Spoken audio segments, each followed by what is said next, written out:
जो रेप जी केस है मैम, जी उसमें जो कानून है वो काफी पुख्ता है। जी क्या आपको नहीं लगता कि दूर दराज से लेके देश भर में जो कानून जो इतना सख्त कानून है कि इतनी सख्त सजा हो सकती है जी ऐसे क्राइम करने वालों को, उस कानून के बारे में लोगों को बताया जाना जरूरी नहीं है? सवाल किया राजेश जी आपने। जो एक अज्ञान है कानून के प्रति, जो एक अज्ञान भी है, वो भी कहीं ना तो कहीं इसके अंदर कंट्रीब्यूट करता है क्राइम्स को होने के लिए।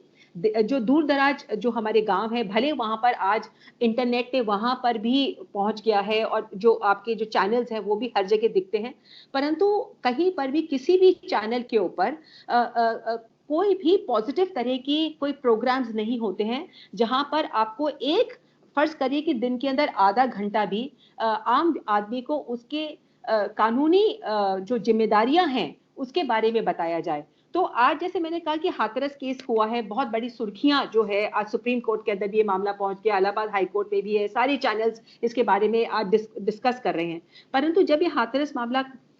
खत्म हो जाएगा, कोई दूसरा मामला आ जाएगा, तो लोगों को जो आज चैनल्स के अंदर या जो इन कोई भी अपराध के अंदर जो एक जानकारी होती है, बहुत ही संकुचित तरीके होती है। वो उसके अंदर सिर्फ एक मोमेंट्री जो अपना अपने अपने इन्वॉल्व होते हैं कि अरे भाई कोई फलाना बड़ा व्यक्ति जब कोई पकड़ा जाता है, खासकर तो कोई बड़ा व्यक्ति पकड़ा जाता है या कोई बहुत ही दर्दनाक कोई हादसा होता है, तो एक समय पे जैसे कहते हैं ना कि मनुष्य का जो अटेंशन, जो एक दिमाग का जो अटेंशन स्पैन है वो भी बहुत कम है। तो आपको सिर्फ एक लोगों को, चैनल्स को या हमारे जो बाकी जो ये अथॉरिटीज हैं, मैं इसके अंदर अपनी सरकार से भी एक्सपेक्ट करती हूँ कि आप कानून के बारे में जानकारी दीजिए। आप चैनल्स के थ्रू आप जानकारी दीजिए, कानून की बेसिक ज्ञान। आपको एक वकील होने की जरूरत नहीं है, पर औसतन ज्ञान तो हर व्यक्ति को होना चाहिए। आज क्यों निर्भया केस के बाद में भी Justice M L Verma committee ने जहां पर गैंगरेप के लिए 20 साल तक की सजा दे दी है, सजाए मौत हो सकती है इसके अंदर, परंतु उसके बाद में भी क्यों अपराध जो है वो कहीं पर भी कम नहीं हो रहा है, कम नहीं हो रहा बल्कि बढ़ रहा है। और बहुत माफ करिए, यहाँ पर मैं थोड़ा विषय से हटकर कहूंगी कि भले बलात्कार की डेफिनेशन जो पुरानी रूढ़िवादी, आप अगर आप डेफिनेशन से चलें तो जब तक पेनिट्रेटिव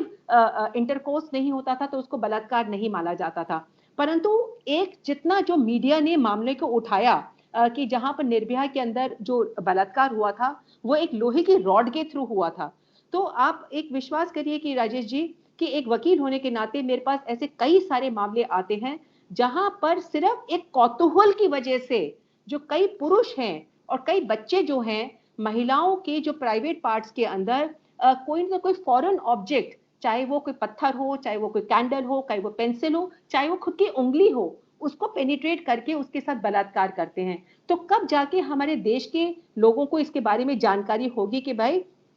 समय बदल गया है, कानून बदल गया है। भले आप पेनिट्रेटिव बायोलॉजिकल तरीके से किसी महिला के ऊपर सेक्सुअल इंटरकोर्स करने की कोशिश ना करें, सेक्सुअल असॉल्ट ना करें, परंतु आज जब एक डिजिटल इंटरकोर्स का भी मामला आ गया है, अगर आप किसी महिला के अंदर एक उंगली को भी आप डालने की कोशिश करेंगे या पेंसिल या कैंडल या पत्थर को डालने की कोशिश करेंगे तो वो भी वो भी बलात्कार रेप। माना जाएगा, वो भी बलात्कार माना जाएगा। उसकी सजा उतनी की उतनी है जितनी पेनिट्रेटिव सेक्सुअल असॉल्ट के अंदर है। तो ये जानकारी आम व्यक्ति को होनी बहुत जरूरी है। जिस तरीके से एक अधपकी सी ज्ञान जो लोगों को इंटरनेट के थ्रू मिलता है उसकी पूरी समझ नहीं होती है, एक एजुकेटिव मामले स्कूल्स में, कॉलेजेस में, नुक्कड़ नाटक के थ्रू, चैनल्स के थ्रू, अखबारों के थ्रू, क्यों ना बड़े बड़े जो अखबार होते, एक एक अपना छोटा सा एक पन्ना जो है, एक छोटा सा कॉलम, एक आज